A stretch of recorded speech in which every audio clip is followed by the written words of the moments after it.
So hello class 7 এর আমার ভাই বোনেরা, আশা করছি তোমরা সব ভালো আছো। তোমাদের ভূগোল বিষয়ে এখনো পর্যন্ত চ্যাপ্টার শেষ করতে পারোনি, কারণ স্কুল ছুটি আছে গ্রীষ্মের। ঠিক আছে, তাই তোমাদের ওই চিন্তা দূর করতে ভূগোল বিষয়ে চতুর্থ অধ্যায় অর্থাৎ ভূমিরূপ থেকে এমন বাছাই করা 10টি মান দুইয়ের সাজেশন দেখিয়ে দেবো। এই সাজেশনগুলো তোমরা ঘরে বসে প্র্যাকটিস করো।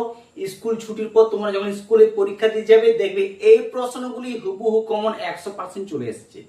তাই চ্যানেলটিতে নতুন হলে সাবস্ক্রাইব করতে ভুলো না।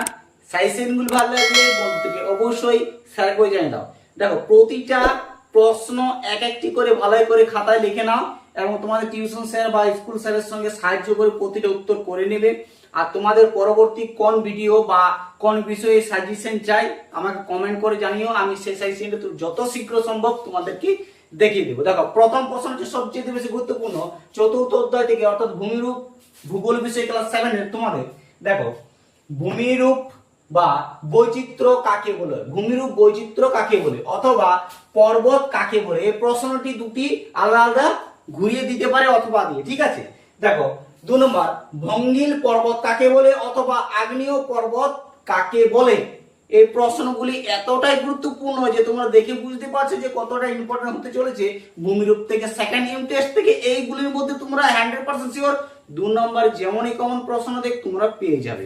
ঠিক আছে, দেখো 3 নম্বর প্রশ্ন সবচেয়ে বেশি গুরুত্বপূর্ণ, স্তূপ পর্বত কাকে বলে অথবা স্তূপ পর্বতের দুটি বৈশিষ্ট্য লেখো। স্তূপ পর্বত কাকে বলে অথবা স্তূপ পর্বতের দুটি বৈশিষ্ট্য, হয় কাকে বলে দেবে না হয় দুটি বৈশিষ্ট্য লিখতে বলো। ঠিক আছে, কিন্তু তোমাদের দেবে, এটি তোমরা শিওর থাকো। দেখো 4 নম্বর হচ্ছে, পামির মালভূমি পৃথিবীর ছাদ বলা হয় কেন। পামির মালভূমিকে পৃথিবীর ছাদ বলা হয় কেন, এটি মারাত্মক ইম্পর্টেন্ট প্রশ্ন।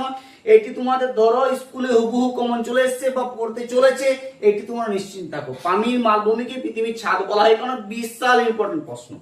ঠিক আছে, দেখো 5 নম্বর প্রশ্ন হচ্ছে তোমাদের, মালভূমি কাকে বলে উদাহরণ দাও। মালভূমি কাকে বলে উদাহরণ দাও, মোস্ট এবং বিশাল গুরুত্বপূর্ণ প্রশ্ন।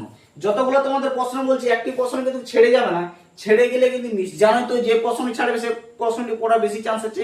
এই 10টি দিলাম, বেশি তোমাদের দিচ্ছি না। 10টি প্র্যাকটিস করো, এখান থেকে তোমরা শিওর একদম পুরো এখান থেকে কমন পেতে চলেছো।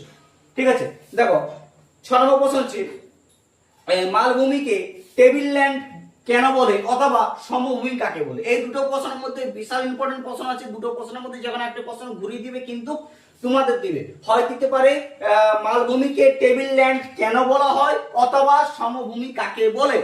ঠিক আছে, দেখো 7 নম্বর প্রশ্ন হচ্ছে, ভঙ্গিল পর্বত জীবাশ্ম দেখা যায়নি কেন।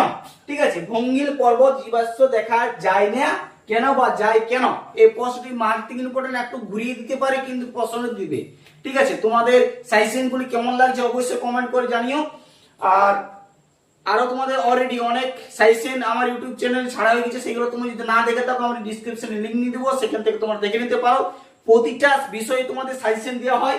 ঠিক আছে, দেখো 8 নম্বর প্রশ্ন হচ্ছে, পাহাড় ও পর্বতের মধ্যে দুটি বৈশিষ্ট্য লেখো। পাহাড় ও পর্বতের মধ্যে দুটি বৈশিষ্ট্য পার্থক্য তোমাদের দিতে পারে।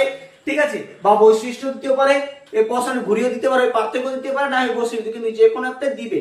ঠিক আছে, দেখো তারপর প্রশ্ন হচ্ছে 9 নম্বর সবচেয়ে বেশি, পর্বত বেষ্টিত মালভূমি কাকে বলে অথবা পর্বত গ্রন্থি ও পর্বত উপত্যকা কি অথবা পার্থক্য কি। এই দুটোর মধ্যে যে কোনো পার্থক্য বা উপত্যকা দিতে পারে।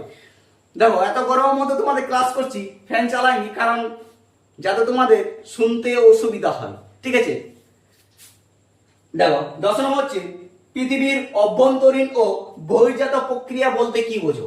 এই প্রশ্নগুলি এতটাই গুরুত্বপূর্ণ, বারবার বলছি ভালো করে প্র্যাকটিস করো। ক্লাস 7 এ ভাই বোনরা একদম মিস করো না। এই প্রশ্নগুলি তোমার সেকেন্ড ইউনিট টেস্টে মান 2 এ যেমনই টাফ প্রশ্ন দেখ তুমি এই প্রশ্নগুলি লিখে আসতে পারবে, এটি গ্যারান্টি থাকলো। আর পরবর্তী ভিডিওর জন্য অবশ্যই চ্যানেলটিকে সাবস্ক্রাইব করে দিয়ে বেল আইকন প্রেস করে রাখবে, আর যখনই আমি ভিডিও আপলোড করব সর্বপ্রথম তুমি পাবে।